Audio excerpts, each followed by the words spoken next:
तो चलिए आज मैं बता रहा हूँ आप लोगों को सेकंड टाइगर के बारे में। जो जो क्या हो रहा है कि उस शख्स का नाम वो जान ही गए हूँ और उन्होंने धावा बोल दिया किसके खिलाफ, सीसीएल कंपनी के खिलाफ। तो जी हाँ, वो शख्स है सेकंड टाइगर देवेंद्र महतो। देखिए सही बात है, ये कोलियरी में बहुत मनमाना हो रहा है, बहुत मनमाना हो रहा है। इतना मनमाना कि मत पूछिए, क्योंकि देखिए रील जो नियम है, कानून है, उसको लोग कुछ समझ ही नहीं रहे हैं। डीजीएमएस के द्वारा लाया गया नियम यह है कि जब भी आप गड्ढा करते हैं, माइंड खुलवाते हैं, तो फिर क्या होता है, जब काम कंप्लीट हो गया तब क्या होता है कि उसको भरना पड़ता है। लेकिन देखिए चारों तरफ खोलिए तब यह हाहाकार मचा हुआ है, हाहाकार मचा हुआ है। और ये भी नियम है कि जब काम ख़त्म है ना, तो फिर रैयत को पुनः दे दिया जाए कि वो ठीक ढंग से किसान सब खेती कर सके। लेकिन ऐसा हो नहीं रहा है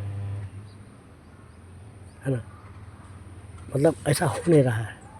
मतलब क्या है, एक कहावत है ना, मतलब निकल गया था पहचानते नहीं। वैसा ही हो रहा है कोलियरी में। पहले 1970-72 मतलब 72 में ऐसा था जो मैं तो इतना सुरक्षित करता था काम, बीसीएल चाहे सीसीएल हो, और वो खदान से कोयला निकाला जाता था, है ना। उसमें बहुत सेफ्टी के साथ में। और क्या करते थे कि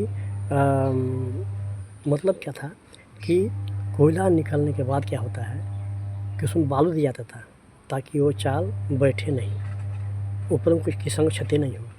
लेकिन आजकल तो खुला उल्लंघन हो रहा है, कोई किसी का नहीं। कोयला निकाल लिया, गड्ढा जैसा भी रहे, है ना, रैयत कहीं भी जाए मतलब नहीं। वो बहुत सा नियम का उल्लंघन हो रहा है। क्या होना चाहिए, सब नहीं होना चाहिए। क्योंकि देखिए ज़मीन, ठीक ही जयराम जी कहते हैं कि ज़मीन नहीं मिलता है। कितने पूर्वजों से इस ज़मीन को, जो आप ज़मीन में कोड़ रहे हैं, है ना, खेती कर रहे हैं, उपजाऊ कर रहे हैं, ये धरती माता को कितना हमारे पूर्वज लोगों ने बचा के रखा था, और आज तहस नहस हो गया।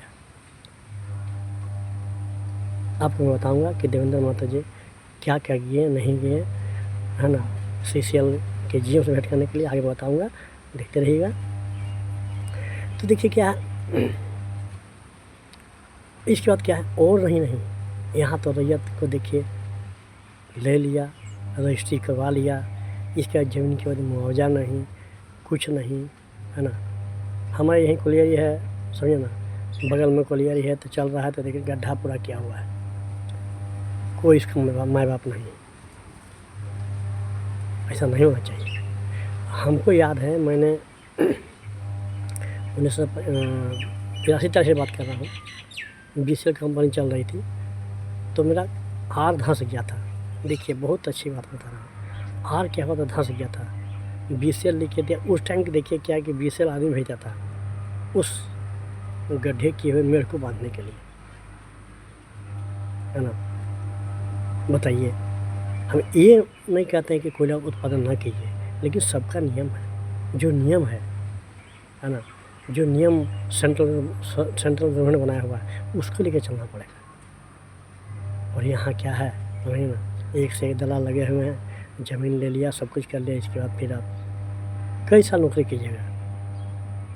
मान ली कोई मैट्रिक परीक्षा दिया है, ग्रेजुएशन किया है, नौकरी लिया, तो कब तक 30 साल या 32 साल नौकरी कीजिएगा।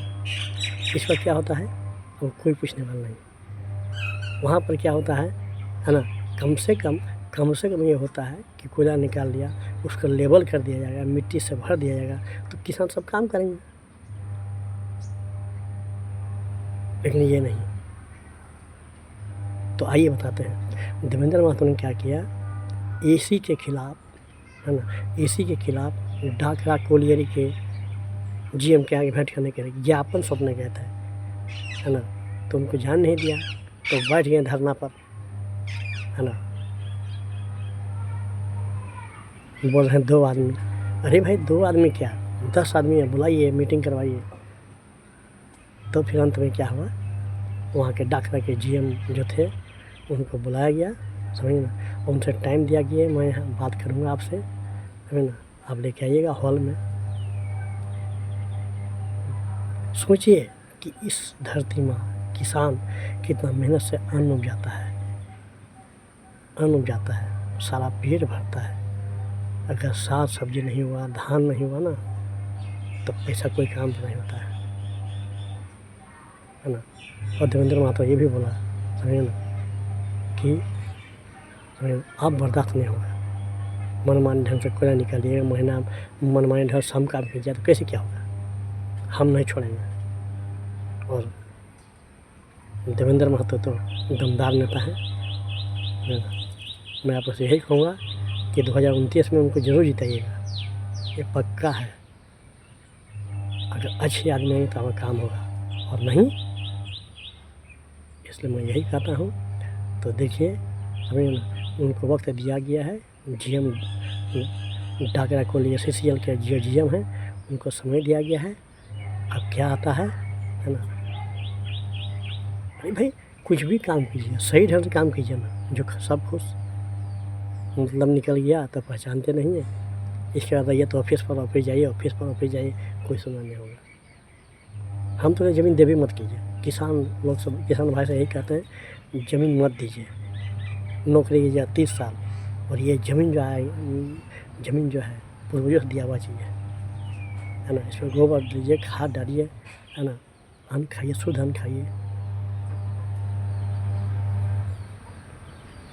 तरिए जैसा रहा ज़रूर कमेंट कीजिएगा। राधे राधे, जय श्री कृष्णा, जय गौ माता।